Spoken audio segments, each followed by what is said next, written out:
It's time for Warhammer. In this battle report, the Tomb Kings will face off against the Wood Elves. This is Game 6 of our 1,000 point tournament series from the Bonepile Miniatures Gaming Club.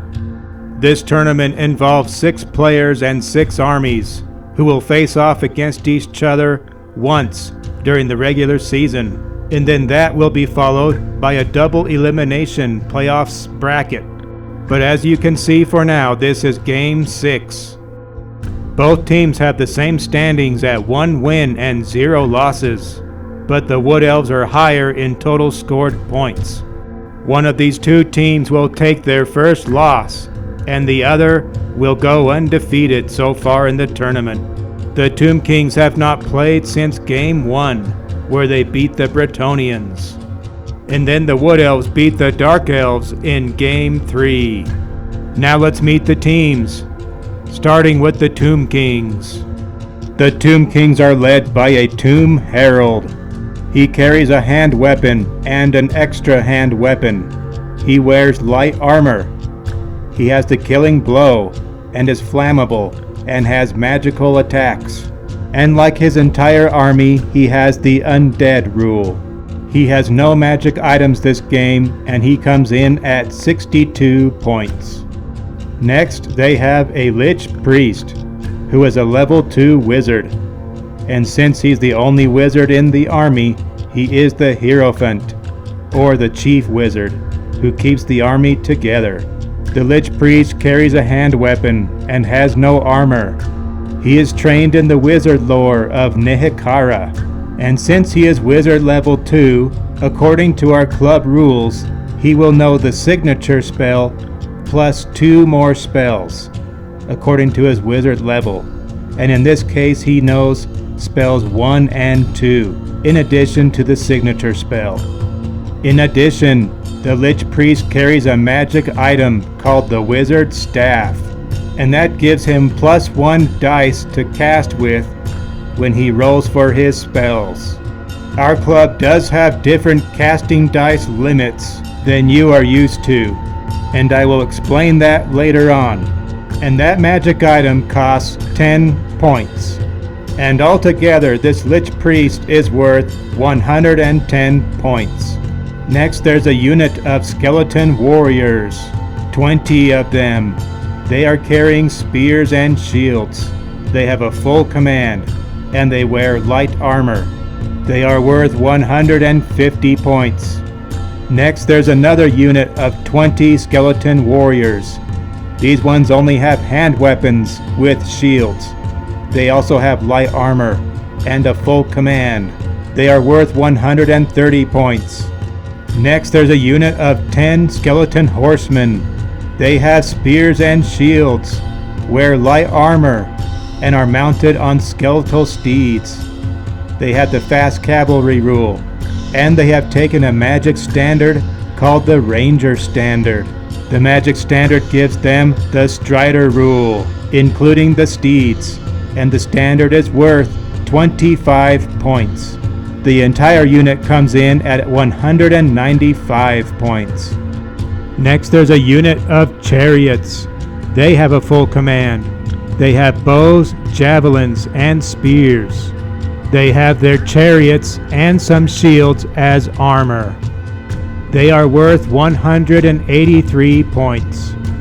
And then finally, they have a Hero Titan. For weapons, he has the Icon of Petra and the Scales of Usirion. For special rules, he has Animated Construct and Spirit Conduit. He also has 2 bound spells, those being the Shem's Burning Gaze and Spirit Leech. The Hero Titan is worth 175 points. The grand total for the army comes to 1,005 points. Here's the army breakdown.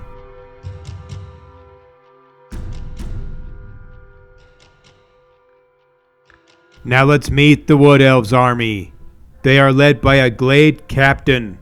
He carries a hand weapon and a longbow, with arcane bodkins, which give him armor piercing +1. He wears light armor, and he is worth a total of 65 points.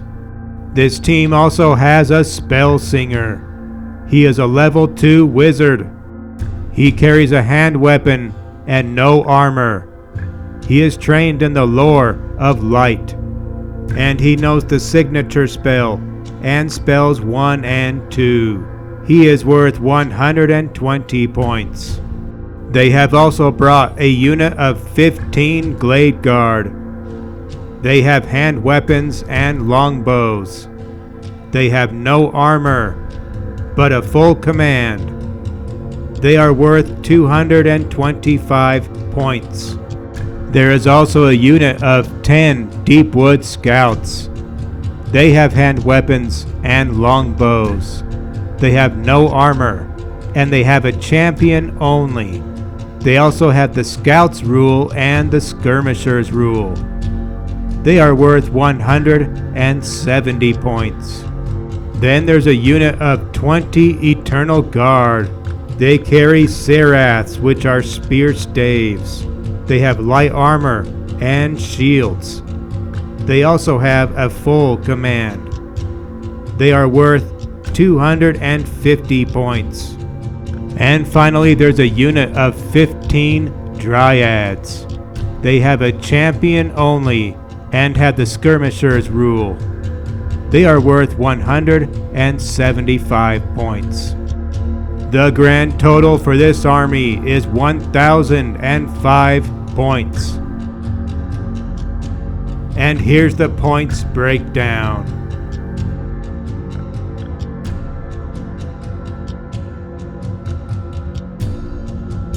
Now let's look at the field for this battle. This battlefield was set up using our club's random landscape generator that we have created. And the first step on the generator is to roll for the landscape type. And in this case, we rolled up a 12, which is a snowscape. And then all the terrain items that you see on the battlefield were selected and placed randomly. And from front to back, those terrain items are a mysterious wall, 2 lone trees, a gore pit, a wooden sign, a normal fence, a pile of bones, a frozen pond, mysterious woods, a mysterious hill, and then another mysterious wall. Now let's look at deployment. And here is the Wood Elves deployment. On the right flank is the Eternal Guard. Next to them is the Spell Singer. There's a gap behind the mysterious wall. The Glade Guard are in the center, followed by the Dryads on their left. And then on the left of the Dryads is the Glade Captain. And then as part of the Wood Elves deployment, they brought an extra forest that they have placed towards the middle of the battlefield. And the Deepwood Scouts with the scouting rule are deployed in that forest. And there is one more item to note about the deployment. We have a club rule that if there is any mysterious terrain found in the deployment zone of an army, they can discover the mystery of that terrain piece after deployment but before the beginning of the game. And this will apply to the mysterious wall in the Wood Elves deployment zone. And our club has a big list of mysterious walls and fences that we have put together. And in this case, they rolled on the list, and the wall is a bleeding wall. And the special rule for that is that any unit in base contact with the wall, defending the wall, can only save wounds on a 6, on a normal D6 roll. Now let's check out the Tomb King's deployment. The Tomb Kings are concentrated on the left side of their deployment zone, the right side being clogged with terrain. The very left flank starts with the chariots.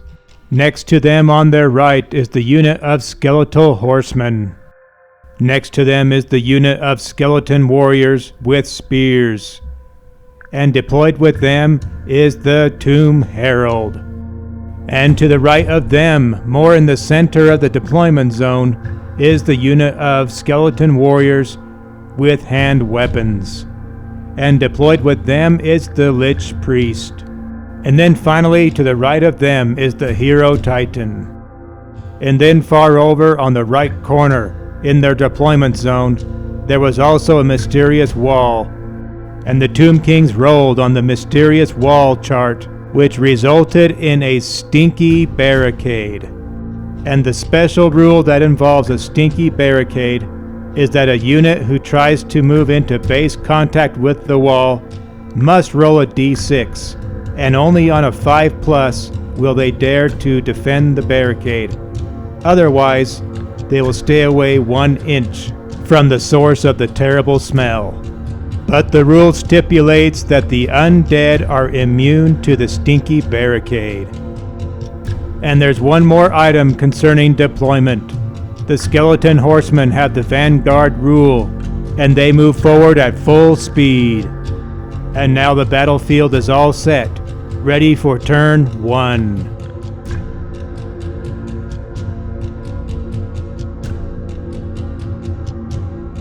And the Tomb Kings will start the game.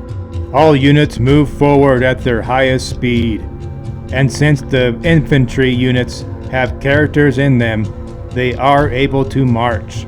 Normally, Tomb Kings are unable to march. This will allow the warrior units to keep up with the rest of the army. Magic phase. And the winds of magic generate 3 power dice and 2 dispel dice. And the Lich Priest attempts the incantation of the Desert Wind, which would allow the units around the wizard to move 1 more time. He ends up scoring a 9 on the cast, which means it goes off, but he adds +1 from the Hero Titan's Spirit Conduit rule. So the Wood Elves have to match a 10, and they score the Dispel. 10 exactly. The Desert Wind spell is cancelled. And that will end the Tomb King's magic phase and their turn. Over to the Wood Elves. Wood Elves movement phase. All units in the formation march forward. And they all move at the same speed, including the Deepwood Scouts who emerged from the forest. Shooting phase. The Deepwood Scouts unleash their first volley of shots towards the skeleton horsemen. The Wood Elves can ignore move and shoot penalties, but they will get multiple shots and take the penalty for multiple shots. They also get 1 point of armor piercing. So they roll for their 20 arrows and end up with 10 hits on the skeleton horsemen. And then rolling for wounds, they score 8 wounds. The horsemen normally have a 4+ armor save, which is reduced by the armor piercing, and they score 2 armor saves. That allows 6 of the horsemen to fall. But since the undead are immune to psychology, there will be no panic test. There will be only 4 survivors for the next round, and we'll go back to the Tomb Kings.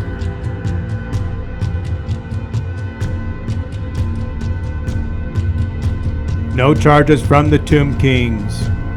Remaining moves. The army continues advancing forward, with the infantry units marching with their characters. The chariots tighten up the formation a bit, coming behind the horsemen for cover. And it's possible that the Hero Titan might be aiming for a wider right flank. And then the horsemen are the only unit that did not move at all. Magic phase. The winds of magic generate 9 power dice and 5 dispel dice. The Tomb Kings will attempt their first spell, which will be the Incantation of Protection. The target will be the Horseman unit. And in our club, wizards can only cast with 2 dice higher than their wizard level, which in this case would be 4 dice. But since the Lich Priest has the wizard staff, he can add 1 more die, allowing him to roll up to 5 dice. So with their big power pool, he decides to throw all 5 dice and he easily succeeds in the spellcasting. And on top of that, the Spirit Conduit from the Hero Titan adds +3 to the spell. The spell goes off with authority and the Wood Elves do not attempt to dispel it. The Horseman will have a 5+ ward save. And due to the Lord's attribute, the Horseman will also be able to resurrect D3+1 models. And that roll ends up scoring a 4. So 4 more Horsemen will join the unit. They are back up to 8. Next spell, the Lich Priest once again attempts the incantation of the Desert Wind, the signature spell. And the Tomb Kings end up scoring exactly what they need, 8, for the spell. But they get +2 for the Spirit Conduit. The Wood Elves must meet or beat 10, and they do end up dispelling this one. That's the end of the magic phase and the Tomb King's turn. The Wood Elves have no charges to declare. Remaining moves. All 3 units of the main formation all marched forward, including the characters. And then the Deep Wood Scouts did not move. Magic phase. The Winds of Magic generate 7 dice for the power pool and 4 for the dispel pool. And then the Wood Elves channeled 1 more for their power pool, making 8. And for their first spell, the wizard will cast Fa's Protection on the Deep Wood Scouts. Needing a 6 to cast it, he rolls 3 dice and scores 14 for the cast. And the Tomb Kings let that one go, uncontested. Next spell, the Spellsinger attempts Shem's Burning Gaze on the Skeletal Horseman. This one casts on a 5, and he rolls 4 dice and scores an 11. It goes off. The Tomb King's Lich Priest tries to dispel it, and he rolls and he beats it. The spell is cancelled. No more spell attempts from the Spellsinger. Shooting phase. The Deepwood Scouts target the Skeletal Horseman. They unleash another 20 arrows at the Horseman, and this time they hit with 8. And then rolling for wounds, they score 3 wounds. The Horsemen try their armor save and they score 1 of those, and then they get nothing from their ward save. So 2 Horsemen will fall again, leaving the unit with 6 riders. And that will end the shooting phase for the Wood Elves, and there's nothing else they can do for their turn.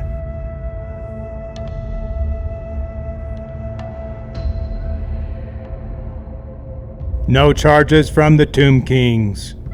Remaining moves. All units continue to advance forward at full speed. The warrior units marching with their characters. The Skeletal Horsemen are only a few inches ahead of the rest of the formation. And then the Hero Titan continues to advance on the flank of the mysterious forest. And he does come in base contact with the base of the forest, so as to discover the mystery of the forest. And our club has a big 4d6 list of mysterious forests that we use in these situations. So the Tomb Kings rolled and ended up with a 13, which is a misty forest. And the misty forest will give the Hero Titan the always strikes last rule, effective for the rest of the game. But since the Hero Titan is already slower than the Wood Elves, it won't matter much for this game. So that's the end of movement, and we're on to the magic phase. The Winds of Magic generate 12 dice for the power pool and 6 dice for the dispel pool. The Wood Elves try to channel another die and they fail. This could be a big magic turn for the Tomb Kings. First spell. the Lich Priest will try the incantation of protection on the horseman. The spell casts on a 9. The Lich Priest throws 5 dice at this spell and ends up scoring a 19, plus 3 from the Spirit Conduit of the Hero Titan.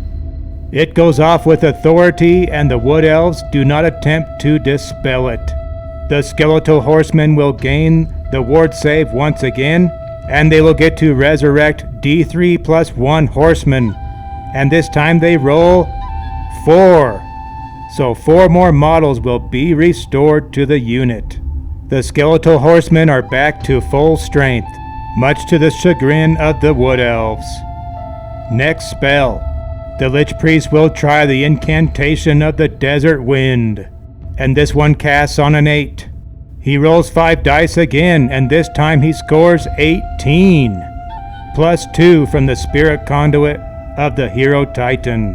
The Wood Elves attempt to dispel, but they must roll 20 or higher, and this time they fail to dispel it.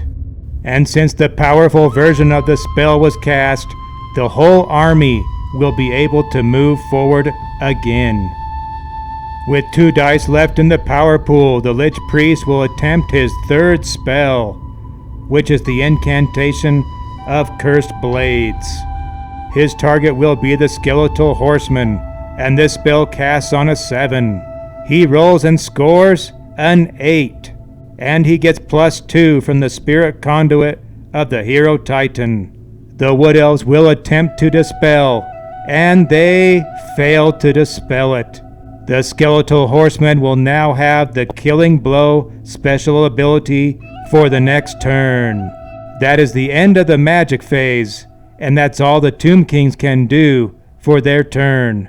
But they got everything they wanted from this magic phase. I take it back. The Tomb Kings did use their shooting phase this round. The Deepwood Scouts are just barely in the front arc of the chariots, who have bows as some of their weapons. And since the Tomb Kings have arrows of Asaph, they do not suffer any penalties for shooting, including moving and shooting and long range. So they will get 3 shots off at the Deepwood Scouts. They end up hitting with one of those shots, and then that one shot does go through as a wound. And then the Deepwood Scouts don't have any saves available, so one of them falls. That's the first fallen Wood Elf, and that's the end of the Tomb King's turn. Wood Elves turn 3. No charges declared. Remaining moves.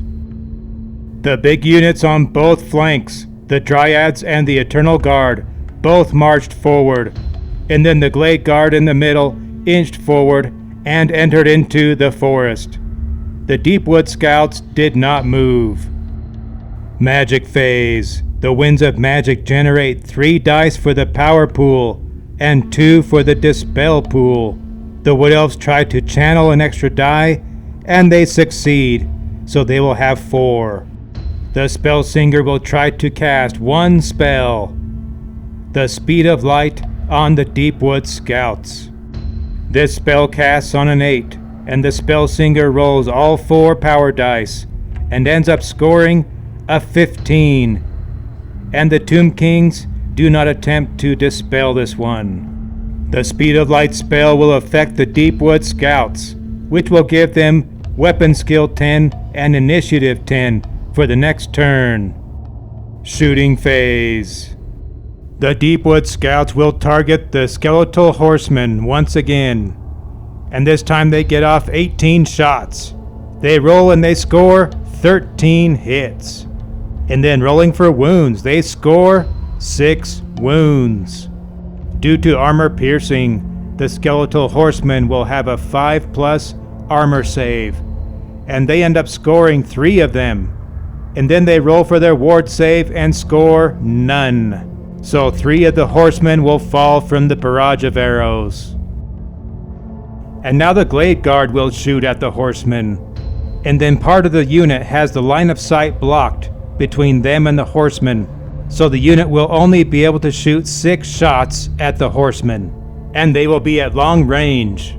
So the Glade Guard roll and they score 4 hits on the horseman. And then their wound roll scores 2 wounds. And then the horsemen fail on their armor save, but they do get 1 of their ward saves. That allows 1 more horseman to take a wound. And now the Glade Captain wants to join in the action. He can fire off 6 shots of his own, but they are all at long range. He rolls for his 6 shots and scores 5 hits on the horseman, but then he only scores 1 wound. And then the horsemen fail their armor save and also their ward save. So the captain knocks out 1 more horseman. And the horsemen are back down to half of their original unit size. They would be gone already if it weren't for the Lich Priest Nehekaran magic. This will end the Wood Elves shooting phase, and that's all that they can do for their turn.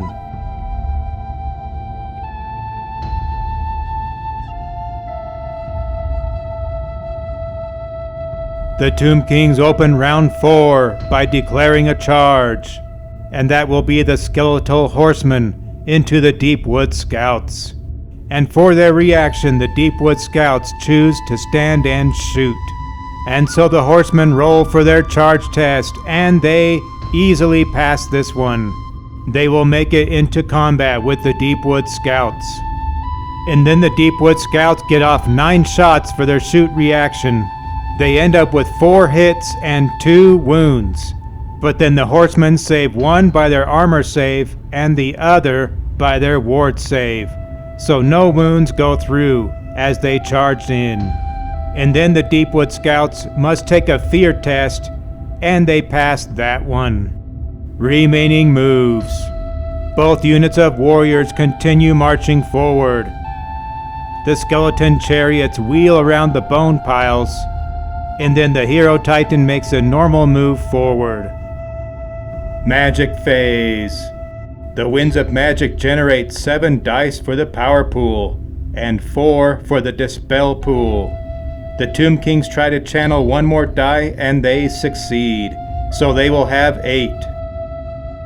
First spell. The Lich Priest will try to cast the Incantation of Protection on the Skeletal Horseman. It casts on a 9, and the Lich Priest throws 5 dice at it. He scores a 19, and that includes a double, so that will result in a miscast. But the spell does affect the horsemen, so they will get the 5+ ward save, and they also regenerate 2 more wounds into the unit. They are back up to 7 horsemen. And now the Lich Priest must roll on the miscast chart. And our club has put together our own miscast chart that you now see on the screen. And for this chart, you roll a d6 and then add the number of power dice used to cast the spell, which in this case was a 5. So the Lich Priest rolls and ends up scoring an 8 on the chart. So he will take a strength 6 hit, as well as the models that are in base contact with him. And that hit results in a wound on the Lich Priest, and 2 more skeletons are wounded from the blast. And then he ends up losing all the rest of his power dice from the power pool. So he is wounded and cannot cast anymore this round. And the Lich Priest has a capacity of 2 wounds, so he only has 1 more to give. Shooting phase. The chariots are in range to throw their javelins at the Eternal Guard. They will get off 6 of them. They end up getting 2 hits with the javelins. And then rolling for wounds, they score 1 wound. The Eternal Guard have light armor and shields, but they end up failing their armor save. The javelins do have armor piercing 1. So 1 Eternal Guard will fall from the javelin launch. And that will end the shooting phase. Over to the first combat of the game between the Skeletal Horsemen and the Deepwood Scouts. There will be 7 horsemen against 9 scouts. First to be resolved will be the impact hits from the horsemen. But the hits will be automatic. Now they just have to roll for wounds. But they end up scoring only 1 wound. and then the Deepwood Scouts don't have any kind of saves, so one of them will fall from the impact hits. Next to strike will be the Deepwood Scouts. Even though the horsemen charged in, the scouts will still have higher initiative for this combat. So they throw 8 attacks into the horsemen, and they end up scoring 7 hits. And then rolling for wounds, they score only 2. The horsemen score 1 armor save and then 0 ward saves. So 1 skeletal horseman is cut down. And now the horsemen will strike back. They will also have 7 attacks on the scouts, and they end up rolling 0 hits. They bomb that roll. And then the skeletal steeds get to strike, and they end up scoring 1 hit. And then that 1 hit does go through as a wound, and since the scouts have a higher initiative, they do get a parry save in this case. But they end up failing the parry save. So 1 more scout will fall. Combat resolution. And the skeletal horsemen are the winners of this combat. 4 points to 1. And as I've explained in other videos, our club has a special rule called cumulative leadership. This rule adds bonuses and penalties as a result of close combat, and this represents the ebb and flow of courage and hope in a unit throughout the course of a battle. The winner of a combat will gain +1 leadership, and the loser will gain a -1 penalty. And these bonuses and penalties can accumulate up to ±3 of their original value. So in this case, the horsemen will gain a leadership point, and the scouts will lose 1. And then the scouts must take their break test. So the scouts roll for their break test, and they pass it. This combat will continue into the next round, and that is the end of the combat phase, and the end of the Tomb King's turn. And the Wood Elves open this round with no charges declared. Remaining moves. The Glade Guard and the Dryads both inch forward, and then the Eternal Guard, the Spellsinger, and the Captain all stay still. Magic phase. The Winds of Magic generate 9 dice for the power pool and 5 dice for the dispel pool, and neither team tries to channel. First spell. The Spellsinger will try the Speed of Light on the Deepwood Scouts. It will cast on an 8+. They try 3 dice, and it goes off. The Tomb Kings try to dispel the spell, and they fail. So the Deepwood Scouts will have the Speed of Light, which will give them Initiative 10 and Weapon Skill 10. Next spell will be Shem's Burning Gaze, targeted at the chariots. This one will cast on a 5+, so they roll 4 dice at this one, and they end up scoring a 14. It goes off. The Tomb Kings try to dispel this one too, and it also fails to dispel. So the chariots will be hit by Shem's Burning Gaze, which is a magic missile, and this spell normally causes D6 Strength 4 hits. But since the target is undead, the lore attribute of the Lore of Light kicks in, which allows them to roll an extra D6 in this case. So they end up rolling for 9 hits on the chariots. And then 5 of those go through as wounds. The chariots try their armor save, and they save only 1. So 4 wounds go through from the blast of the Shem's Burning Gaze. And each chariot can take 3 wounds, so that will eliminate 1 of them and give 1 wound to another.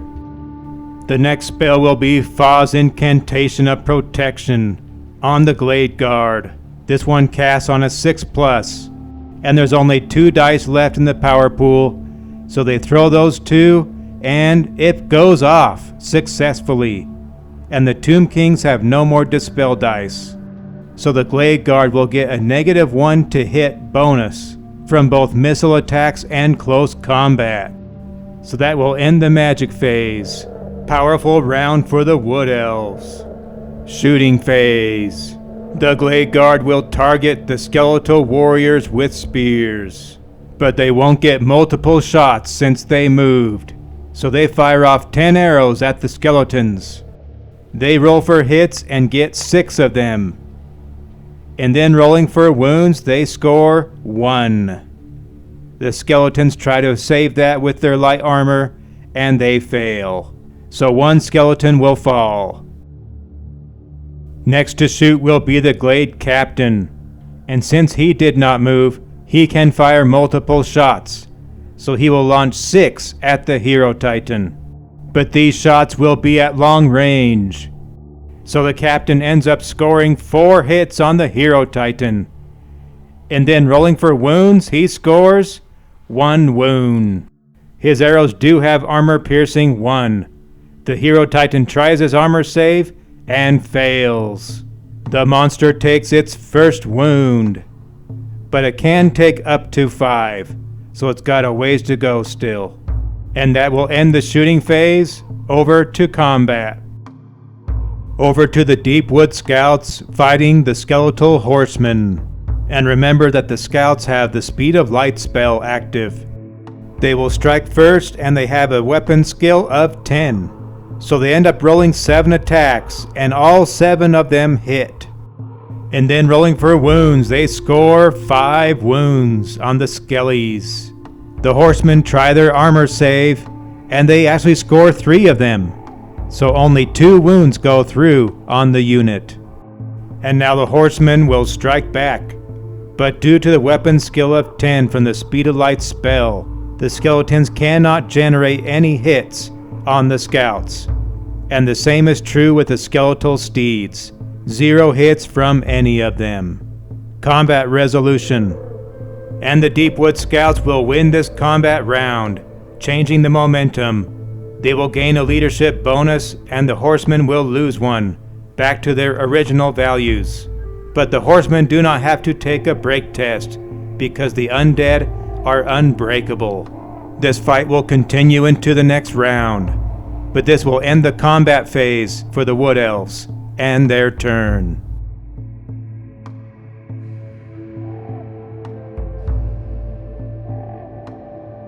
The Tomb Kings open the round by declaring a charge. The chariots into the Eternal Guard, and the Guard elect to hold. The chariots roll for their charge distance, and they pass the test.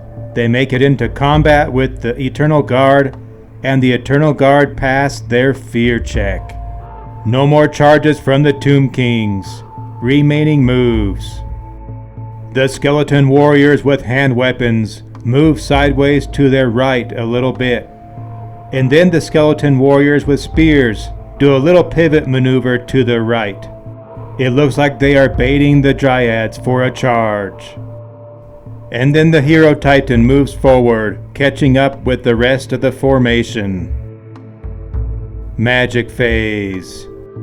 The Winds of Magic generate 7 dice for the power pool and 4 for the dispel pool. The Tomb Kings try to channel another die, and they pass. They get another one. Now they will have 8 dice in the power pool. First spell. The Lich Priest will cast the Incantation of Protection on the horsemen once again. This one casts on a 9, and they throw 3 dice at it. He ends up scoring a 12, plus 2 from the Spirit Conduit of the Hero Titan. So this one goes off, and the Wood Elves do not attempt to dispel it. The horsemen will have a 5+ ward save once again. And with that spell, they do regenerate 2 more wounds in the unit. They are back up to 6 horsemen. Next spell. The Lich Priest will try to cast the Incantation of Cursed Blades, trying to reach over to the skeletal chariots up against the Eternal Guard. This one casts on a 7. He throws 3 dice at this spell and ends up scoring a 13, plus 3 from the Spirit Conduit of the Hero Titan. So that spell goes off, and the skeletal chariots will now gain the Killing Blow special ability. And since it is also an augment spell, the chariots will regenerate 3 wounds with this spell. They are only down 1 wound from their original value, bringing one of the chariots back into the fight. Next spell, the Tomb Kings still have 1 die left in their power pool. The Hero Titan will attempt Shem's Burning Gaze. This is a bound spell with the Hero Titan, and since it is a bound spell, he gets a free die not from the power pool, so he will have 2 to roll with. But he only needs to roll a 3 to cast this spell, and his target will be the Dryads. He rolls both dice and ends up scoring a 7, which passes the cast. But the Wood Elves were saving all their dispel dice for this spell. They throw all 4 at it and they easily dispel it. And now the Tomb Kings have nothing left in their power pool that will end their magic phase. And there will be no shooting phase this round. Straight over to the combat. Back over to the Skeletal Horsemen and the Deepwood Scouts. And of course the Wood Elves will strike first. They will have 7 attacks. And with their Speed of Light spell, they hit with all 7 attacks once again. But then rolling for wounds, they only score 2. The Tomb Kings try their armor save, and they score 1, and then their ward save saves the other wound. So no final wounds go through on the horsemen. And then striking back, the horsemen fail to hit with all of their attacks, including their steeds' attacks. The Speed of Light spell, too much for them. Combat resolution.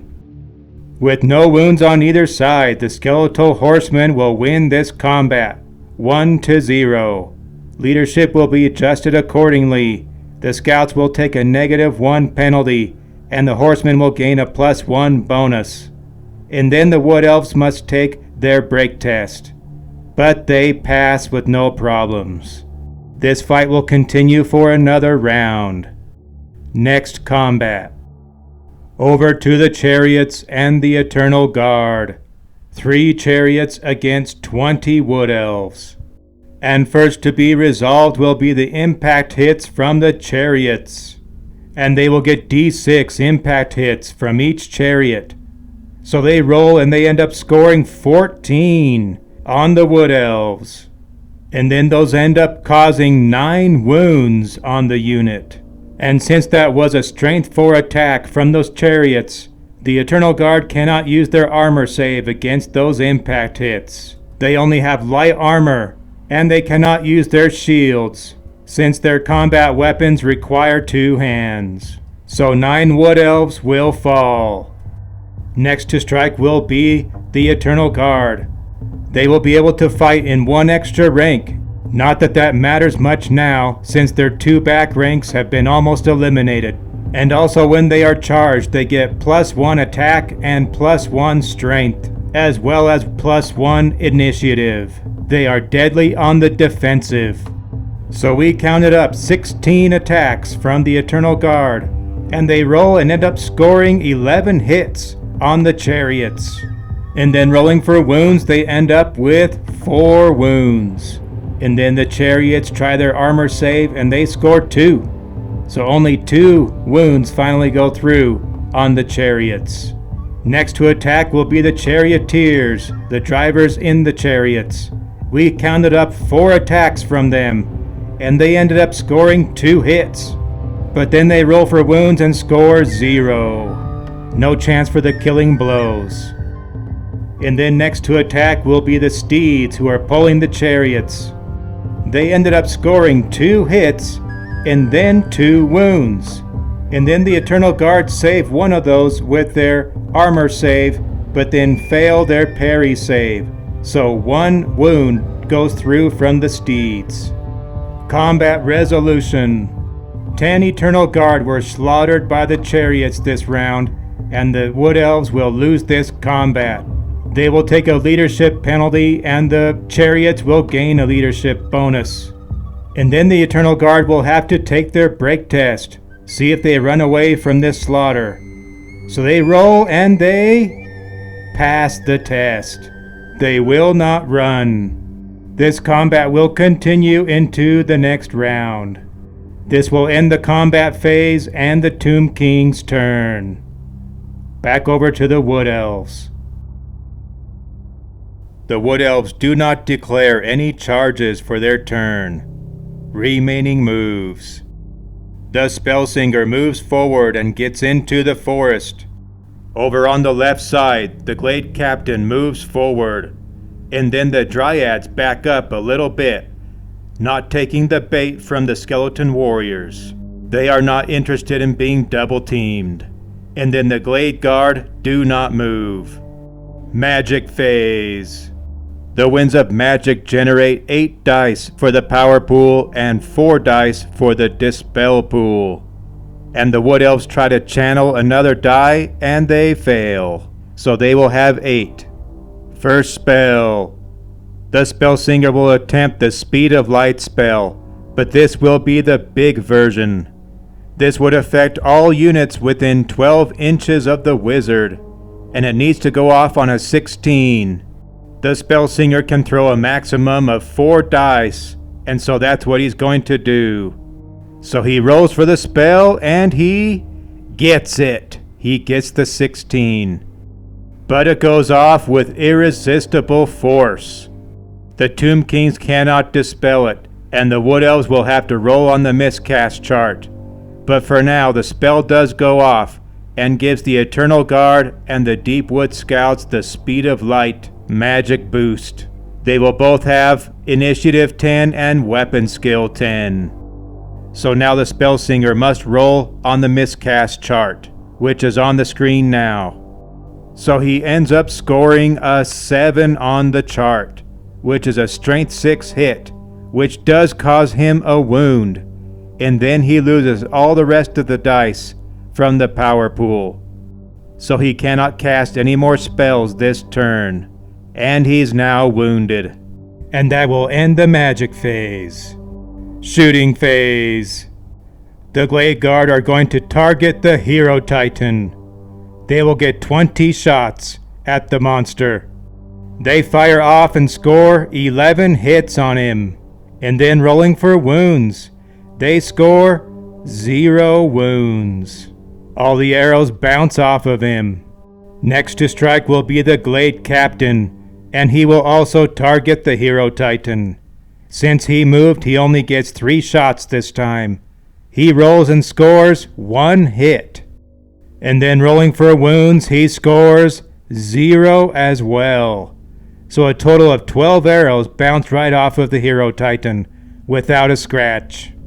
Over to the combat phase. Back to the Deepwood Scouts and the Skeletal Horsemen. They are down to 7 Scouts and 6 Horsemen. The Scouts will get 7 attacks and they will strike first. The Scouts will have the Speed of Light spell again, and the Horsemen also have their protection spell with the ward save again. So the Scouts end up scoring all 7 hits, and then rolling for wounds. They score 4 of them, and then the Horsemen score 1 armor save and 1 ward save. So 2 final wounds go through. And now the Horsemen get to strike back, but due to the Speed of Light spell, they once again miss all of their attacks, including the steeds. Combat resolution. The Deepwood Scouts will win this round of combat, and leadership values will be adjusted for both units. But the Skeletal Horsemen do not have to take a panic test once again because they are unbreakable. This fight will continue for another round. Next combat. Over to the Eternal Guard and the Chariots. They are down to 9 guard and 2 chariots with 6 wounds to spare. And the Eternal Guard also have the Speed of Light spell effective on them. They will get to strike first. We counted 15 attacks with their Serath weapons. So they rolled for hits and scored 13 hits, only missing on 1s. And then rolling for wounds, they scored 7 wounds on the chariots. The skeletons try their armor save, and they score 2 of them with their chariot armor. That's enough for 1 chariot with 1 wound to remain. So the unit takes 5 wounds, leaving 1 charioteer and 2 steeds. Now they will get to strike back, but due to the speed of light spell, they cannot generate any hits on the Eternal Guard. Combat resolution. And the Wood Elves easily win this combat round, but the Tomb Kings again are unbreakable, so they will continue into the next round with this combat. And in case you are wondering, we did remove the chariot riders from their chariot. We use the riders as surrogate wound markers in this unit. But that will end the combat phase for the Wood Elves and their turn.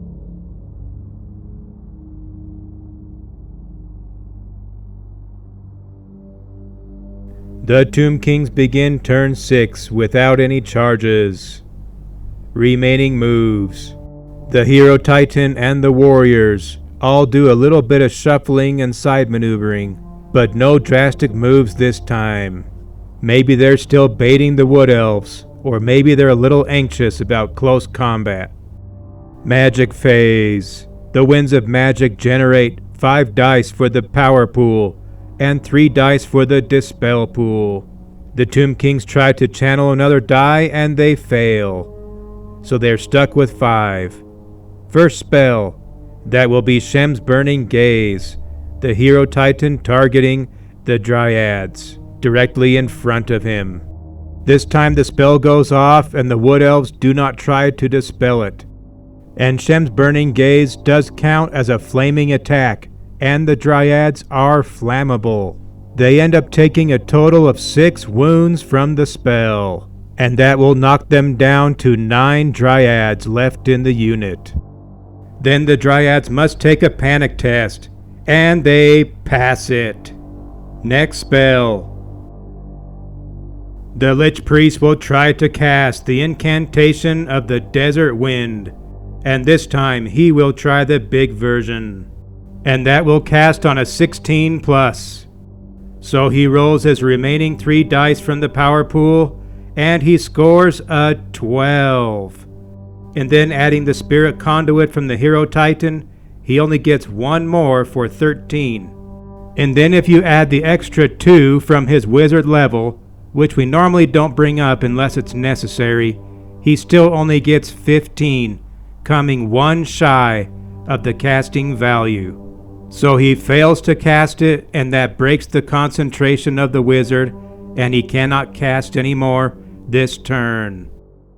So that ends the magic phase, and there will be no shooting phase again. Going back to combat. Starting with the Eternal Guard against the chariots. And the elves will get to strike first. And due to base contact rules, the elves will only get 10 attacks this turn. But they still have the Speed of Light spell. They roll and score 9 hits on the chariots. And then they score 6 wounds on them. And then the chariots roll and they score 4 armor saves, but that allows 2 wounds to go through, but they only had 1 left to give. So the chariots are completely gone.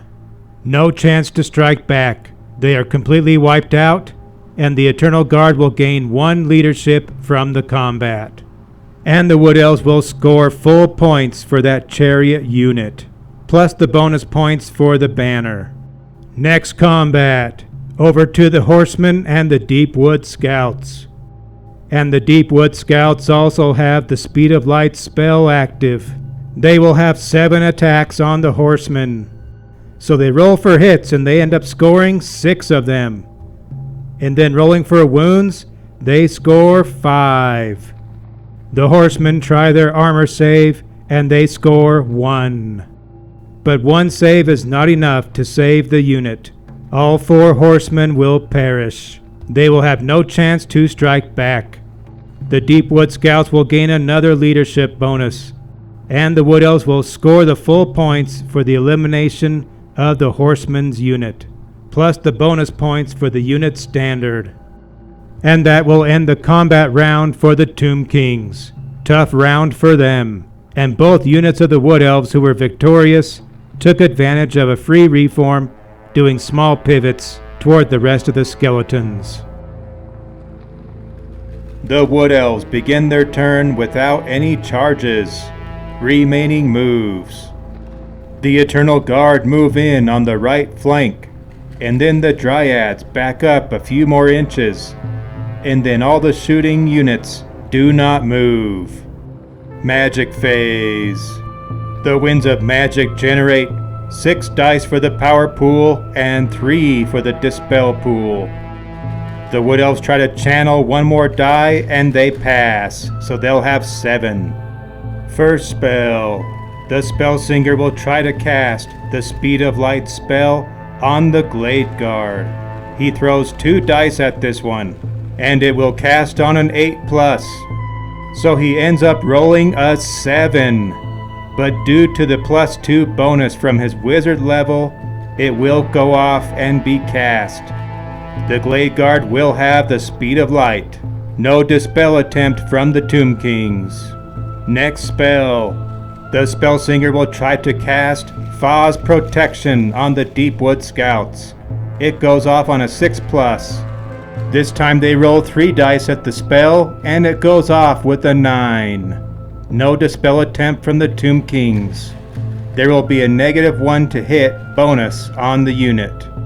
Next spell will be Shem's Burning Gaze. The Spellsinger will cast it towards the Hero Titan. It casts on a 5+, and they throw the remaining 2 dice at it. They end up scoring an 11, so it goes off with no problems. And the Tomb Kings try to dispel this one, and they score a 10 for the dispel. So it will not dispel the spell, and the Hero Titan will be hit with the Shem's Burning Gaze. The spell ends up causing 2 hits on the monster, but generates 0 wounds. Shooting phase. The Glade Captain will target the Hero Titan, and since he did not move, he will get 6 shots at the monster. He rolls and scores 5 hits this time. And then rolling for wounds, he scores 2 wounds. The Hero Titan tries his armor saves and scores nothing. So 2 wounds will go through on the beast.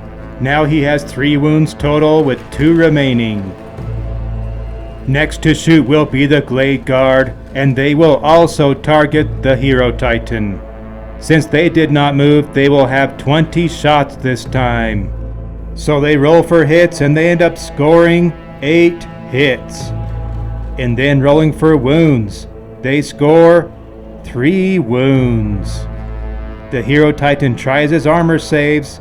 He's got to save at least 2, and he ends up scoring 0 armor saves again. So he has taken his final 2 wounds and crumbles to the dust. The Wood Elves give a huzzah and they score the points for that monster. But their shooting phase is not over. Now the Deepwood Scouts will get to shoot, and they will target the skeletal warriors with spears. And since they did not move, they get 14 attacks this time. They end up scoring 6 hits, and then rolling for wounds, they score 2. The spearmen try their armor save and come up with 0. So 2 wounds go through on those skeletal spearmen. That is the end of the shooting phase for the Wood Elves. And right now there's no combats going on in the game, so that will end their turn. But the Wood Elves made the Tomb Kings pay the price for not charging them on their last turn when they had the chance.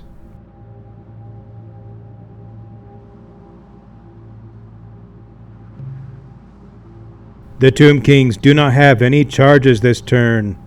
Remaining moves. Both units of skeleton warriors march towards the Dryads, and they did pass a leadership test in order to make the march, due to the close distance of the enemy. And that's the end of movement. Magic phase. The winds of magic generate 4 dice for the power pool and 2 for the dispel pool. And then the Tomb Kings try to channel another die and they succeed, so they will actually have 5. First spell, they try the incantation of protection on the skeletal spearman unit. They roll and that one goes off, and the Wood Elves do not attempt to dispel it. The Spearman will have the 5+ ward save. Next spell. The Lich Priest tries the incantation of the Desert Wind on the other warrior unit. So he rolls and that one is successfully cast as well. But then the Wood Elves try to dispel it, and they do dispel it. And that will end the magic phase for the Tomb Kings. The Tomb Kings also have no shooting this round or any combat, so that will end their turn. The Wood Elves begin the round by declaring a charge. This will be the Dryads into the Skeletal Spearmen, and that unit also includes the Tomb Herald. So they roll for their charge test, and they pass the charge. This will be the next combat, and since both units cause fear, there were no fear checks necessary. Remaining moves. So the entire right flank of the Wood Elves army continues to pivot and wheel around to the center of the battle. And then the Glade Captain moves backwards a few inches. Magic phase. The Winds of Magic generate 9 dice for the power pool and 5 dice for the dispel pool. And then the Wood Elves fail to channel another die. First spell. The spell singer will cast Fa's Incantation of Protection, and his target will be the Dryads. This spell will cast on a 6, and he throws 2 dice at it and ends up scoring a 7. So it goes off, and the Tomb Kings decide not to dispel it. Next spell.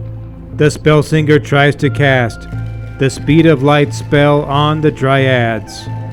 This one needs an 8 to be cast. The spell singer throws 3 dice at it and it scores 15. So that one goes off, but the Tomb Kings try to dispel this one, and they score 21. So the Speed of Light spell is dispelled. And then the spell singer will try 2 dice at the Shem's Burning Gaze spell, and this will be targeted at the skeleton warriors with hand weapons. This one casts on a 5+. The spell singer rolls the dice and scores a double 6. It goes off with no chance to dispel, and there will be a miscast involved.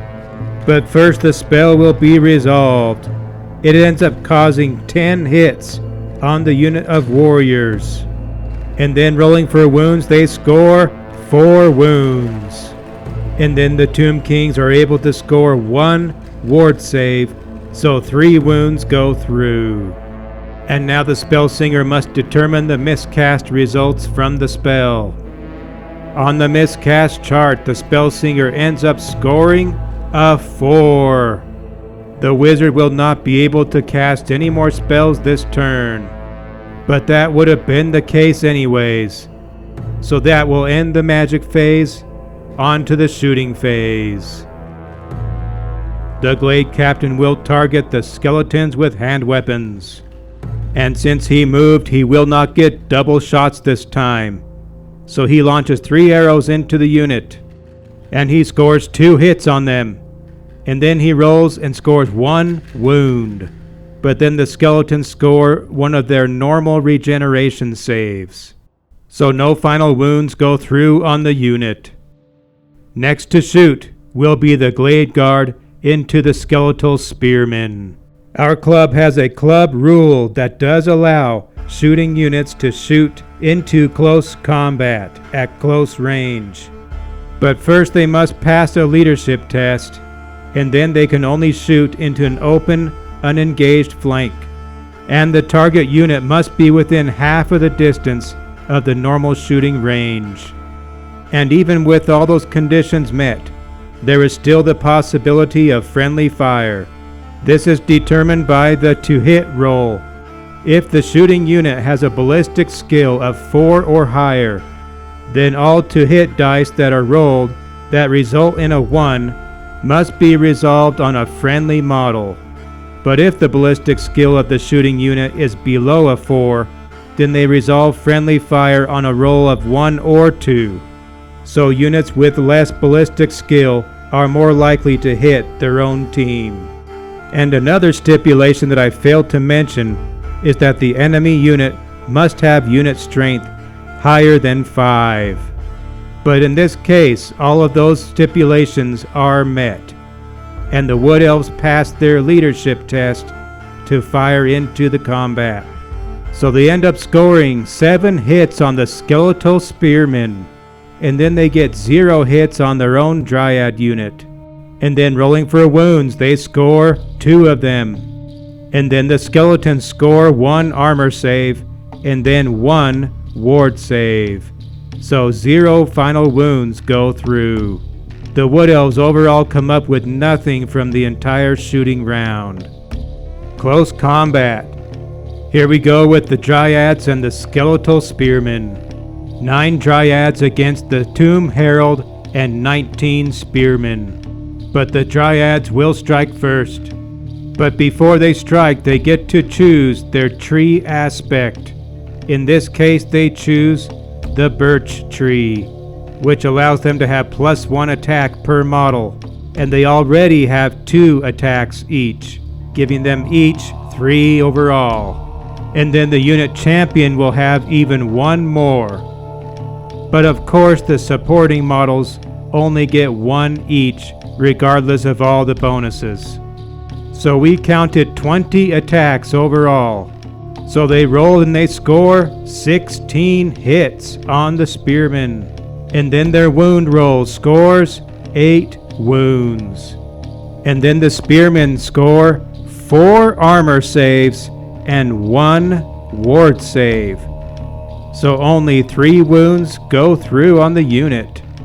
Next to strike will be the Tomb Herald. He will have 3 attacks on the Dryads. He rolls and scores 0 hits. The Spearmen strike next, and the Spearmen we counted 15 attacks on the Dryads. They end up scoring 3 hits. Remember that the Dryads have that Foz protection spell on them, which gives them a -1 to hit bonus. And then they roll those 3 hits and they score 1 wound. And the Dryads are unable to save the wound. Combat resolution. The combat score counts up to 4 points each. But since the Tomb Kings have a musician and the Dryads do not, that is the tiebreaker that gives the win to the Spearmen. Leadership values are adjusted accordingly, and then the Dryads take their break test, and they pass. This will continue for another round, and that will end the combat phase for the Wood Elves.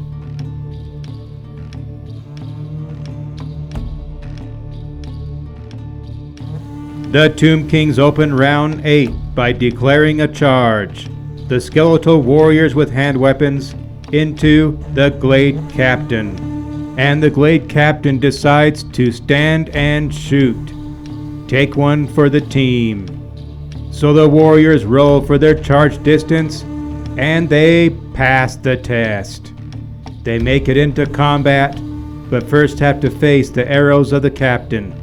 He fires off his hurried shots and ends up with 2 hits and 2 wounds. But then the warriors score 1 armor save as they charge in. So only 1 skeleton shatters apart in the volley. And the Tomb Kings have no more movement this turn. Magic phase. The winds of magic generate 4 dice for the power pool and 3 for the dispel pool. And then the Lich Priest tries to channel another die and fails. First spell. The Lich Priest tries to cast the incantation of the Desert Wind on his own unit. Even though his unit cannot move again, if he casts the spell, he's hoping to get some regeneration out of it. This spell casts on an 8. The Lich Priest throws 3 dice at it and scores an 8. It goes off. But then the Wood Elves try to dispel this one, and they score an 8, and effectively dispels the spell. Next spell. The Lich Priest tries to throw his last die on the incantation of Cursed Blade spell, which casts on a 7+. If he adds his wizard level, he would be able to cast it on a 5+. And the target is his own unit, so he rolls and fails the cast. That will be the end of the magic phase, and the Tomb Kings don't get any spells off this round. There will be no shooting phase, and we will skip right over to the close combat. And the first combat will be right here, with the warriors against the Glade Captain. The Captain will strike first. He throws his 3 attacks and scores 1 hit. And then that 1 hit does end up as 1 wound. The Tomb Kings try their armor save, and they fail. So 1 skeleton crumbles. Now the warriors can strike back. And due to base contact rules, the Tomb Kings will have 7 attacks on the Captain. They end up scoring 2 hits on the Captain, and then they score 2 wounds. And that's all the Captain has to give. He is slain by the skeleton warriors. The warriors will gain a leadership bonus, and they will gain the points for killing the Captain as well as the bonus points for slaying the army general. So they are finally on the scoreboard. And then the unit decides to take advantage of a free reform. And now the Wood Elves must roll on the Killed Leader reaction chart. This is based on a club rule that we have put together that indicates the reaction of each unit to the death of their beloved heroes. And normally when heroes are slain, any unit within 12 inches of the hero must take the test. But in the case of the Army General, all units and all other heroes must take the test. So the Killed Leader reaction chart is on the screen, and we'll start with the Dryads. And they roll up a 5, which gives them hatred for the unit that killed the Captain. The next to roll will be the Glade Guard, and they score a 3, so they immediately take 1 leadership penalty. Next to roll will be the Deepwood Scouts, and they score a 4. But since magic does not apply to them, they can ignore that result. Next will be the Spellsinger, and he rolls a 2, which forces him to take a fear check, but he passes. And then last to roll will be the Eternal Guard, and they end up rolling a 1, which forces them to take a panic test. And they fail the panic test. They will turn around and run from the skeleton warriors with hand weapons, and they end up running 4 inches away. Next combat. The skeleton warriors with spears will continue fighting the Dryads, but the Dryads still have their extra attacks and will strike first. They are down to 19 attacks this time. They roll and they score 16 hits again. Then they roll for wounds and they score 7 wounds. The spearmen try their armor save and score 2 of them. But 5 skeletons will crumble to the Dryads. The skeletons now can strike back. Starting with the Tomb Herald. He has 3 attacks, and this time he scores 1 hit.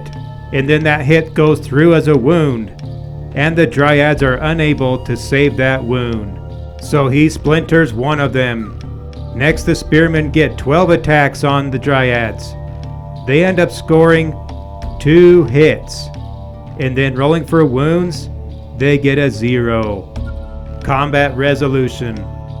And the Dryads easily win this round of combat. The leadership values are adjusted accordingly. And then the Tomb Kings don't have to take a break test. This fight will continue until the next round. And this will end the combat phase and the Tomb King's turn. It's Wood Elves' turn 8, and they decide to declare a charge. The Glade Guard into the side flank of the skeletal spearmen. and the distance between them is so small that they do not need to roll the die for their charge test. So they will make it into combat, and the Glade Guard pass their fear check. Remaining moves. The Eternal Guard have a compulsory move. They must do a rally test to see if they continue to flee off the battlefield, and this rally test will be based upon the cumulative leadership value. So they roll and they pass the rally. They will reform and turn around. Maybe they realized that nobody was running but them. After that, the Deep Wood Scouts moved forward a few more inches, and then the Spellsinger moved to the other side of the forest. Magic phase. The Winds of Magic generate 4 dice for the power pool and 3 dice for the dispel pool. The Spellsinger tries to channel, and he does. He gets another die. That raises the power pool to 5. And the first spell will be Faw's Protection, and this will be the big version. And this one needs a 12 to be cast. So he rolls 3 dice and scores a 12. Exactly what they needed. It goes off, and the Tomb Kings choose not to dispel this one. So both the Glade Guard and the Dryads will be affected by this spell. Next spell. The Spellsinger will target Shem's Burning Gaze at the skeleton warriors with hand weapons. He rolls his last 2 dice and scores a 9, which does cast the spell. But then the Tomb Kings try to dispel it, and they score an 11. So the dispel prevails. No Shem's Burning Gaze. That ends the magic phase. Over to combat. And the only combat is this mess of elves, dryads, and skeletons. But first to strike will be the Glade Guard, into the flank of the skeletal spearmen. And due to base contact rules, we counted 8 attacks from the Glade Guard, and they decide to put 4 of them into the Tomb Herald and 4 into the unit. So we'll start with the 4 attacks into the Herald. They make their attacks and they hit with 3. And then rolling for wounds, they score 1 wound. And then the Tomb Herald is unable to save the wound. So now he is injured with his first wound, and he's only got 1 left to give. Now the Glade Guard will throw 4 attacks into the unit. So they score only 1 hit. And then rolling for wounds, they get 0 wounds. The next to strike will be the Dryads, and we counted 13 attacks from them. And they allocate 5 attacks into the Tomb Herald, and then the other 8 into the unit. So starting with the 5 into the Herald. So the Dryads score 2 hits on the Herald. And then rolling for wounds, they score 1 wound. And the Tomb Herald must save this wound with his armor or die. So he rolls his armor test and fails. He falls in combat. Dust back to dust. And the Tomb Herald falls before he has a chance to strike. So now it's the spearmen's turn to strike back. And they will have 10 attacks, and they will put them all into the Dryads. They end up rolling only 2 hits. Remember that the Dryads have Faw's Protection on them, which makes it harder to hit them. So they roll those 2 hits for wounds, and they score 1 wound. And then the Dryads have a ward save. They roll and they score it. So that wound is prevented. No wounds from the Tomb Kings into the Wood Elves. Combat resolution. And the Wood Elves prevail in this combat round. Leadership values are adjusted accordingly. But of course the Tomb Kings do not have to take a break test.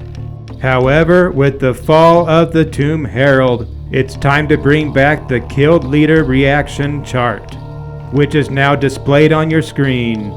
First to roll was the spearmen, and they rolled a 5, which gives them hatred for the unit that killed the leader, so they hate the Dryads. And then next to roll was the Lich Priest, and the results he gets will pass on to the whole unit. He ends up rolling a 3, so he immediately loses 1 leadership value. And before we forget, the Wood Elves will also score the points for the Tomb Herald and for his general bonus. So that's it for this combat and the combat phase. And we're done with the Wood Elves' turn.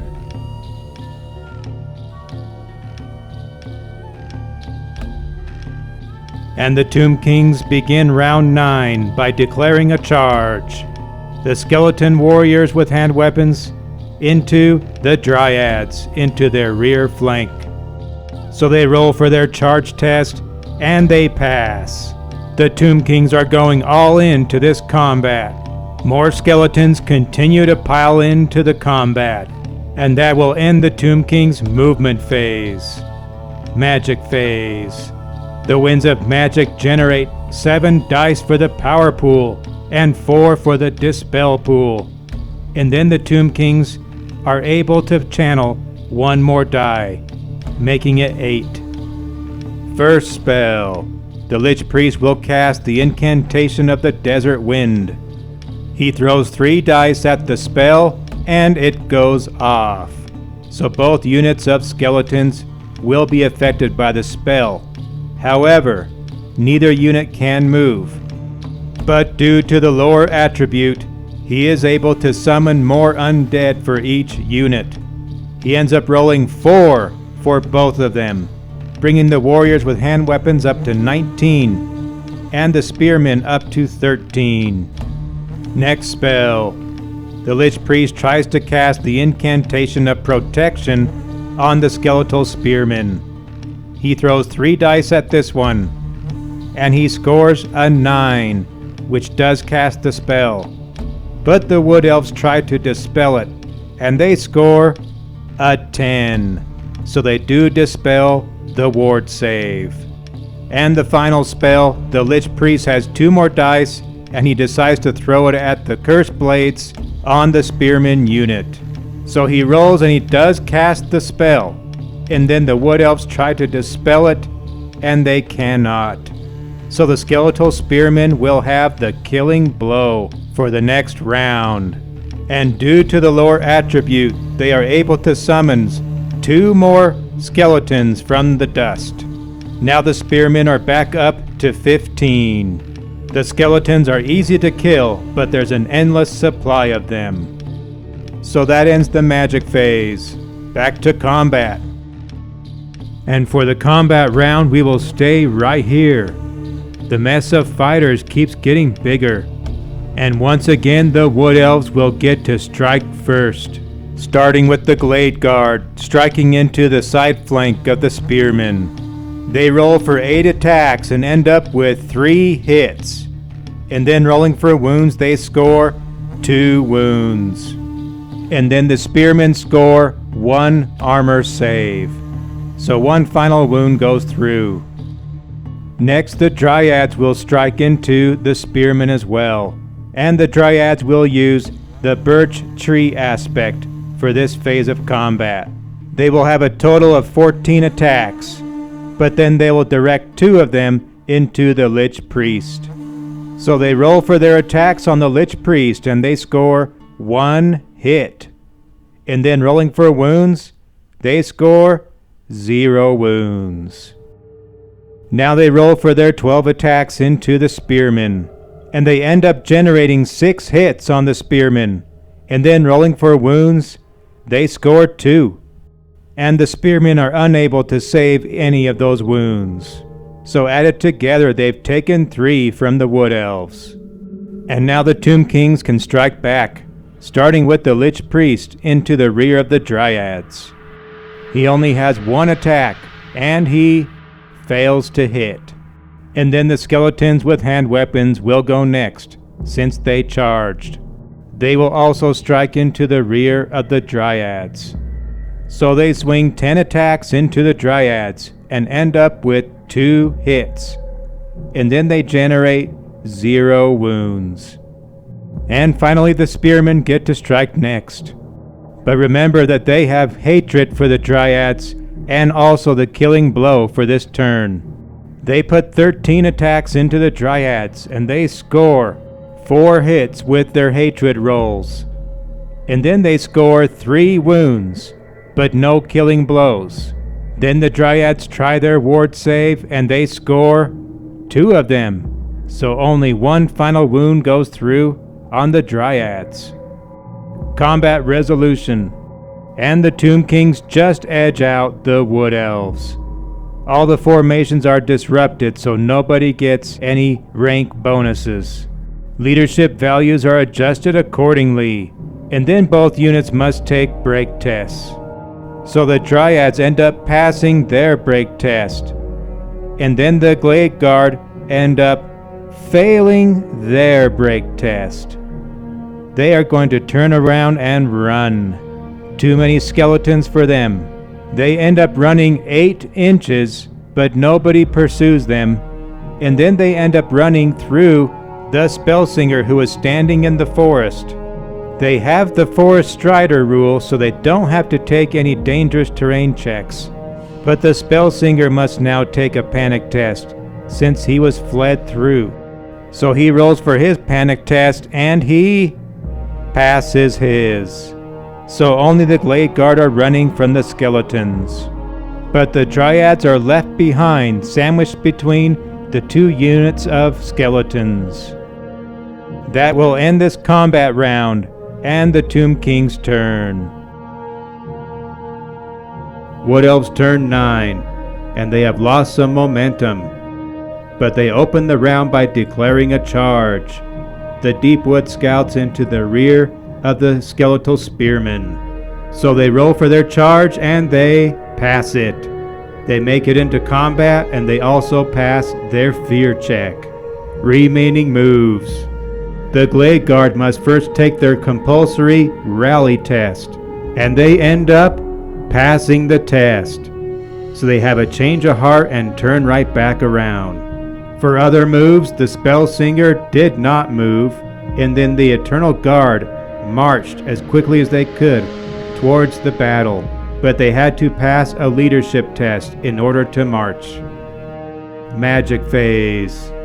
The Winds of Magic generate 10 dice for the power pool and 5 for the dispel pool. And then the Spellsinger channels 1 more die for 11. First spell. The Spellsinger will attempt the incantation of protection, the big version, which would affect all of the units, and it casts on a 12+. The Spellsinger uses 4 dice on it, and it fails. He fails to cast it, which breaks his concentration, and that immediately ends the magic phase. Maybe he was a little shaken from being fled through from the Glade Guard. But we're back to combat. Back to the big brawl, and the first to strike will be the Deepwood Scouts in the rear of the Spearmen, and they will have 7 attacks.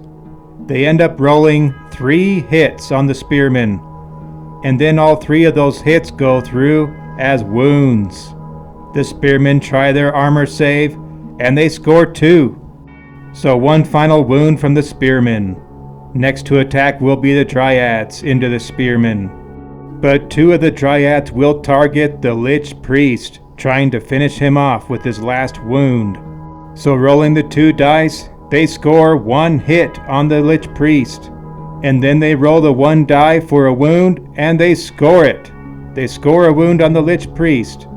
But he does have his regeneration save, and he saves it.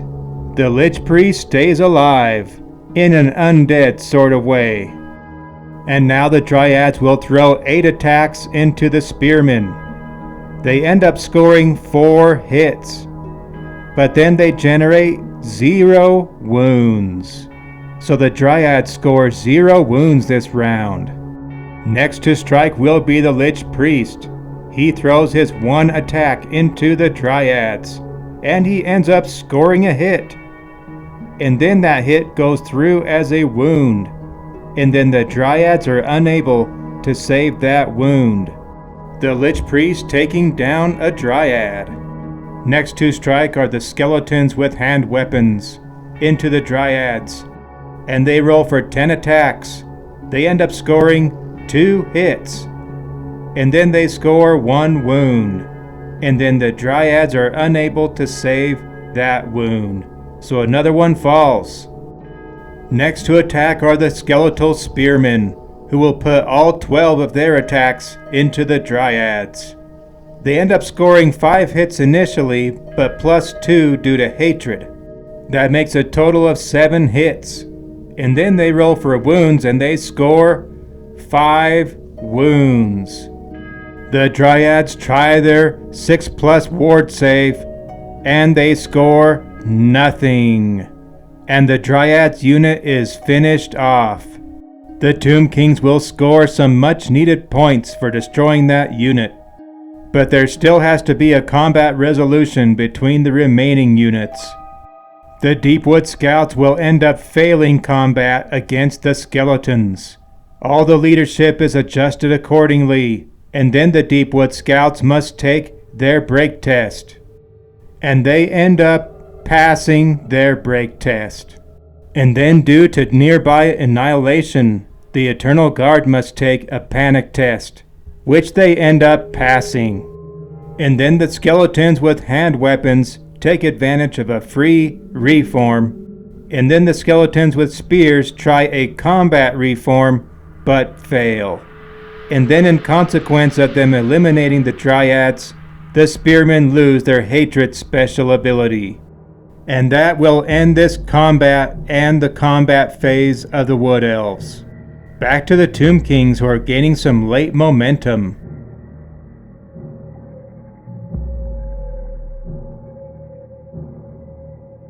No charges declared from the Tomb Kings. Remaining moves. The skeletal spearmen tried another combat reform, and this time they passed it, facing the front of the Deepwood Scouts. And then the skeletons with hand weapons moved sideways a little farther away from the spearmen. Magic phase. The winds of magic only generate 4 dice for the power pool and 3 for the dispel pool. And then the Lich Priest tries to channel another die and fails. The Lich Priest first tries to cast the incantation of the Desert Wind with 3 dice. He scores a 9, and then the Wood Elves score an 11 to dispel it. Next spell, the Lich Priest attempts the incantation of Cursed Blades on his own unit. He throws the 1 die he has left and it goes off, and then the Wood Elves dispel it as well. The Wood Elves dispel every spell this round, and the Tomb Kings do not get any regeneration wounds back. Back to combat. And this time it's just the spearmen against the Deepwood Scouts. But the Scouts get to strike first. They throw their 7 attacks at the spearmen, and they generate 2 hits. But then they get 0 wounds. And now the spearmen will strike back with 12 attacks. They end up generating 7 hits. And then they roll 5 wounds on the Scouts. And the Scouts don't have any saves to save those wounds, so 5 of them are cut down. Combat resolution. With only 2 Scouts remaining, the skeleton spearmen easily win this combat. Leadership values are adjusted accordingly, and then the Scouts must take their break test. So they roll and they fail their test. They will run from the spearmen, and the spearmen will pursue. They run 7 inches away, and then the spearmen roll a 7 and catch the Scouts, eliminating the remainder of the unit. The Tomb Kings will score again for the Scouts. And then the unit of spearmen will take advantage of a free reform, aiming towards the Eternal Guard.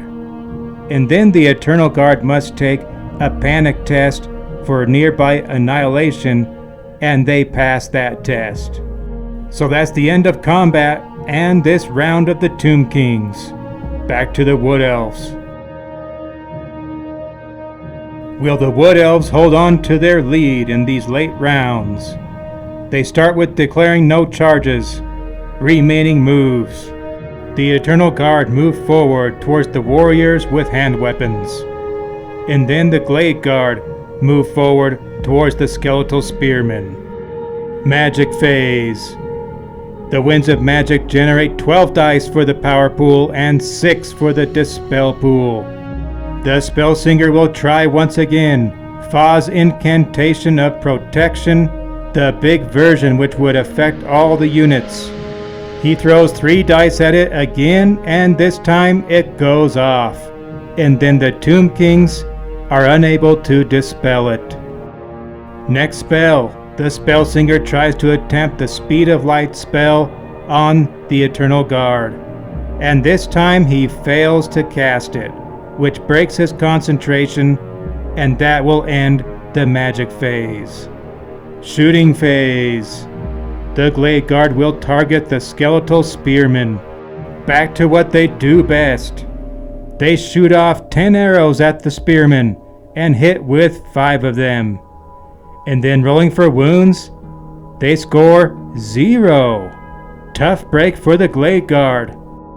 That will end the shooting phase, and since there's no combat, that will end the Wood Elves' turn.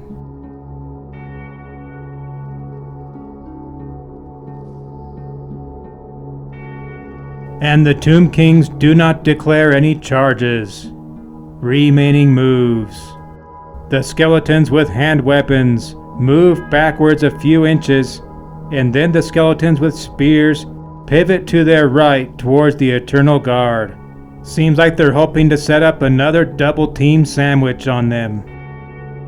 Magic phase. The Winds of Magic generate 8 dice for the power pool and 4 for the dispel pool. No attempt to channel this time. First spell.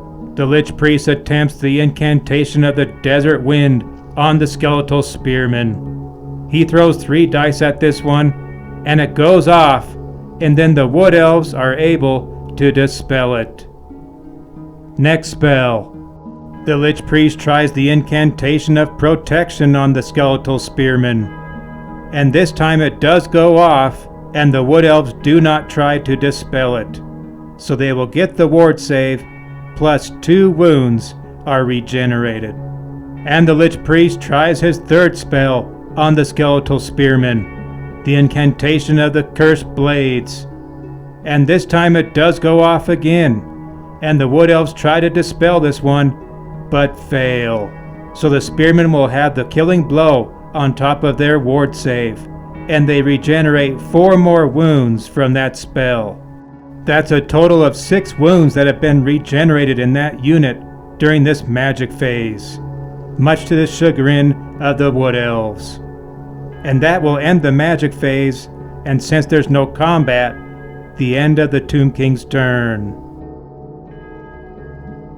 The Wood Elves open the round by declaring a charge. The Eternal Guard at the skeletons with hand weapons. And the skeletons decide to hold. The Eternal Guard roll for their charge test, and they fail the test. They only make it 3 inches. Another tough break for them. Remaining moves. Both the Glade Guard and the Spellsinger decide to hold their positions. And now it's the magic phase. The Winds of Magic generate 4 dice for the power pool and 3 for the dispel pool. And then the Spellsinger failed to channel another die. First spell. The Spellsinger tries to cast the Speed of Light spell on the Eternal Guard. He uses 3 dice for the spell and scores an 8, so it goes off, but the Tomb Kings are able to dispel it. They rolled a 13. Next spell. The Spellsinger tries Shem's Burning Gaze, targeting the skeletal spearman, using his last die. It casts on a 5+, and he is successful, and then the Tomb Kings are unable to dispel it. So the skeletal spearmen end up taking 11 hits from the spell, which was the result of a 2d6. And then the spell scores 6 wounds on the unit. And then the spearmen try their ward save, and they score 3 of them. Cutting the wounds down in half, they will take 3 final wounds from Shem's Burning Gaze. And that will end the Wood Elves' magic phase. Next on to shooting. And now the Glade Guard will target the skeletal spearmen. And since they did not move, they get 20 attacks. They end up rolling 11 hits on the spearmen. And then they generate 3 wounds. The spearmen try to save them, and they generate 1 armor save. And that allows 2 of them to go through as final wounds. And that will cut the unit back down to 11 skeletons. That's the end of the shooting phase, and there is no combat, so that's the end of the Wood Elves' turn.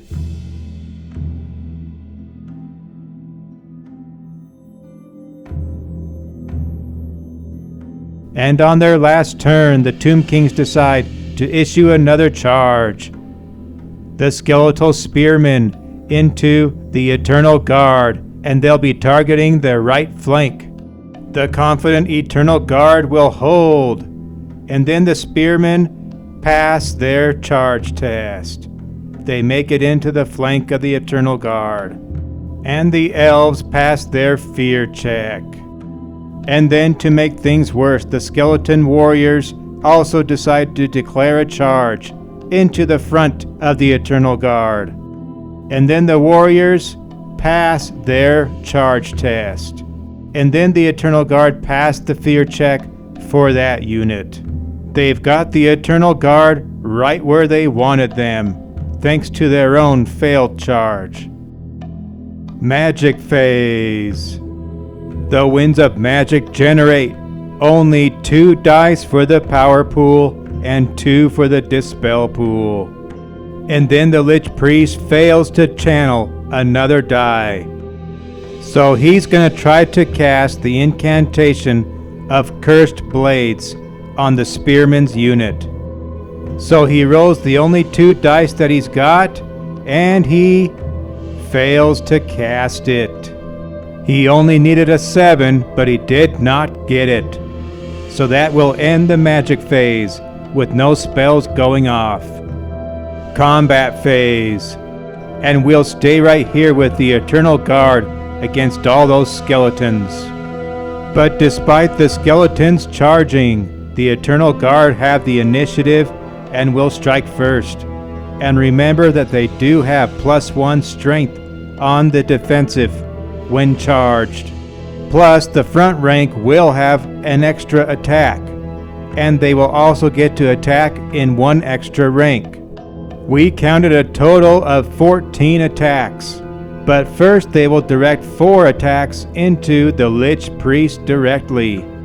They roll for those 4 attacks and end up scoring 2 hits on the Lich Priest.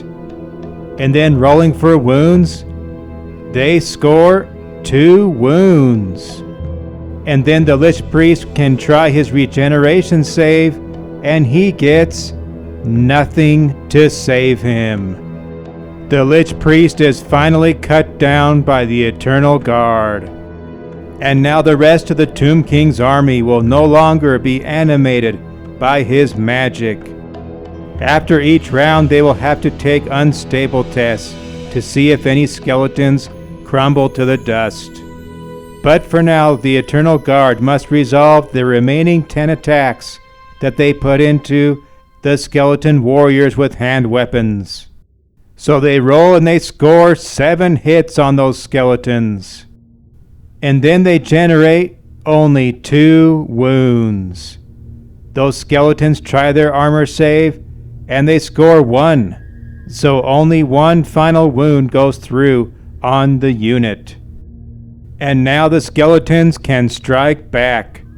Starting with the unit with hand weapons, they will have 11 attacks into the Eternal Guard. They end up scoring 5 hits. And then rolling for wounds, They score 3 of them. And then the Eternal Guard try their armor save, and they get nothing. So 3 wounds go through on the Eternal Guard. Next to strike will be the Spearmen, and the Spearmen will get 11 attacks as well into the Eternal Guard. They end up scoring 0 hits on the Eternal Guard. A terrible roll. And that's the end of striking combat resolution. And the Tomb Kings end up winning this combat. Leadership values are adjusted accordingly. And then the Eternal Guard must take a break test. They roll to see if they will flee, and they pass their test. They will stick around for another round of combat, whatever's left of them. And now that the combat is over, the Tomb Kings must take their unstable tests due to the death of the Lich Priest. So from the warriors with hand weapons, 1 skeleton crumbles. And then from the unit of spearmen, 0 skeletons crumble to the dust. They all stay standing. And then lastly, the Tomb Kings must roll on the killed leader reaction chart. The skeletons with hand weapons roll first, and they end up scoring a 5, which gives them hatred against the Eternal Guard. And then the spearmen roll, and they score a 1, which means they must take a panic test, but since they are immune to psychology, they can ignore that result. So this finishes up the resolution of this combat and the combat phase of the Tomb Kings. And the Wood Elves will score the points for eliminating the Lich Priest. Back to the Wood Elves. The Wood Elves don't declare any charges, and they don't make any moves whatsoever. Magic phase. The winds of magic generate 10 dice for the power pool and 5 for the dispel pool. First spell. The Spellsinger will attempt Fa's protection on the Eternal Guard. It needs a 6+ to cast. He rolls 2 dice and he scores it. It goes off, and then the Tomb Kings try to dispel it, and they do. They beat the spell and prevent it. Next, the Spellsinger tries to attempt the Speed of Light spell on the Eternal Guard. This time he rolls and it passes again, and then the Tomb Kings are unable to dispel it. So the Eternal Guard will have the Speed of Light spell. Shooting phase. The Glade Guard will target the skeletal spearmen on their flank again. But they still risk shooting their own elves. They get 20 attacks since they did not move. They end up scoring 14 hits on the skeletons, but one of them does hit an Eternal Guard. The one that hit their own elf did not cause a wound, and then 8 wounds were caused on the skeletons. The spearmen try their armor save, and they score 4 of them, but that still allows 4 wounds to go through on the unit. Combat phase. The Eternal Guard attacked first, and they put all their attacks into the skeletons with hand weapons. The elves made 9 hits, and then only 2 wounds, and then the skeletons prevented both wounds with their armor save. And then those same skeletons tried to strike back, but they landed 0 hits due to the Speed of Light spell. And then the spearmen attempted to attack, and they squeezed in 1 hit, and then it went through as a wound as well, but the Eternal Guard saved it with their armor save. So no wounds were generated in any direction due to the armor saves. Combat resolution. And the Tomb Kings win this round of combat once again. The leadership values are adjusted for each unit, and then the Eternal Guard must take their break test. But they end up passing that test. So that will finish this combat, and this is the end of the game. It's very tempting to continue this fight to see who would prevail ultimately, but out of respect for the tournament, we must end right here and tally up the points. Over to final scoring.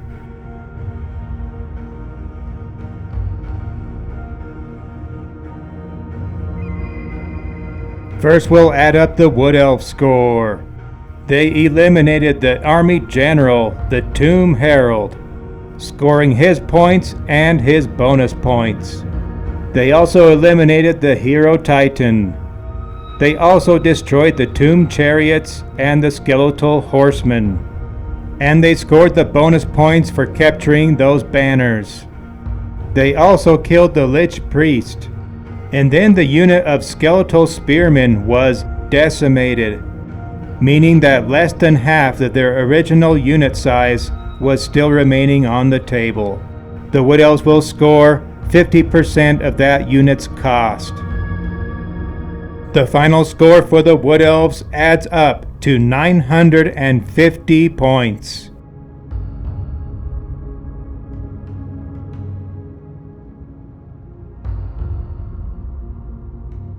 And now we'll add up the Tomb King score.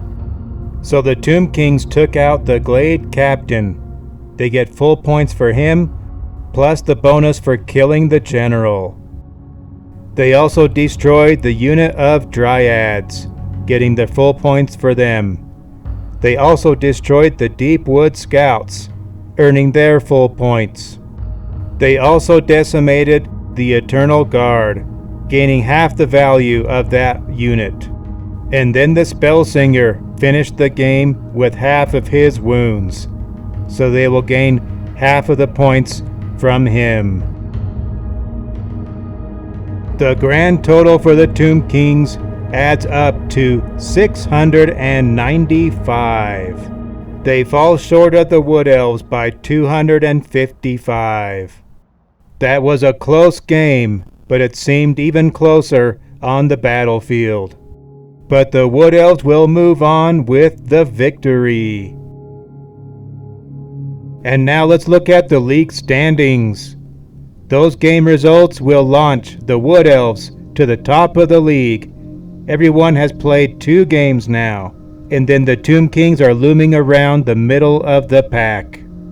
The next game for the Wood Elves will be Game 9 against Bretonnia. And then the Tomb Kings will play the Dwarfs in Game 8. But the next game will be Game 7, the Dark Elves against the Daemons. Look for that coming up next on this channel. And now I'd like to announce the Bonepile Miniatures MVP of the game. And this was a little bit of a tough decision, but ultimately the award goes to the Deepwood Scouts of the Wood Elves. It does not seem like they did anything extraordinary this game, but when all the stats have been added up, what they've done this game is impressive. They were the first unit in close combat with the vanguard unit of the Skeletal Horsemen. But even before the 2 units were in close combat, the scouts shot down 11 horsemen due to the wound regeneration of the Tomb Kings. And then due to more wound regeneration, they killed 9 horsemen in close combat. That makes a grand total of 20 skeletal horsemen that they killed.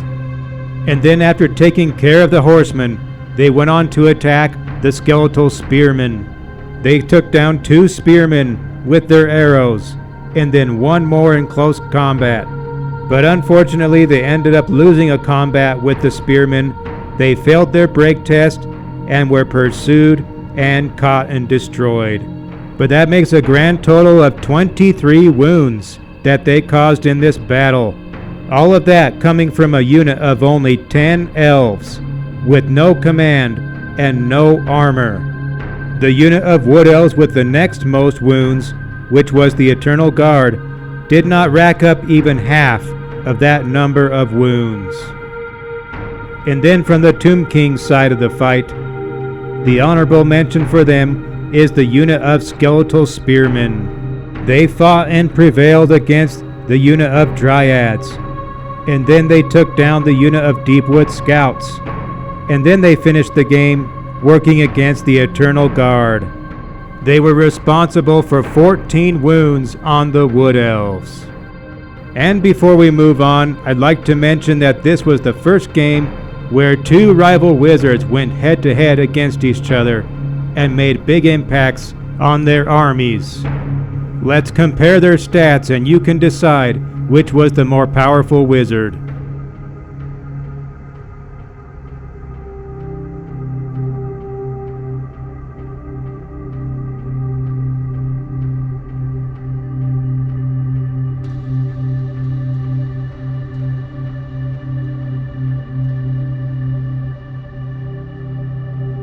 And here's some additional stats from the Wood Elves.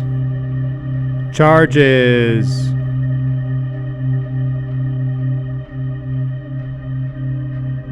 Magic.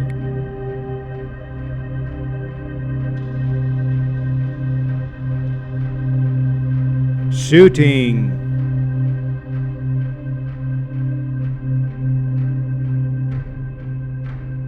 And close combat.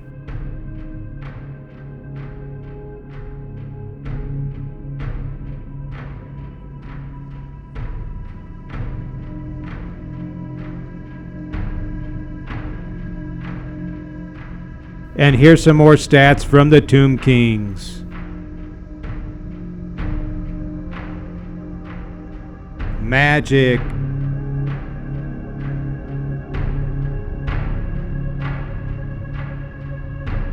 Shooting.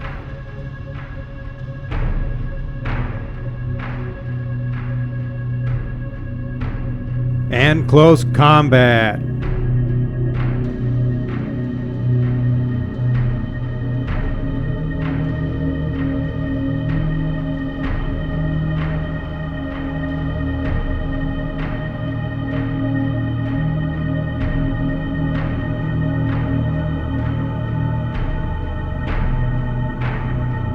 And that will conclude this battle report. Thanks for watching. You may subscribe to this channel if you'd like to be notified when the next battle report will drop. You can also check out our hobby blog at bonepileminiatures.com for more content, as well as this channel. You can find more battle reports like this one, plus army showcases and discussions, army backstories, and terrain projects. Feel free to leave any comments or questions in the discussion area below. Until next time.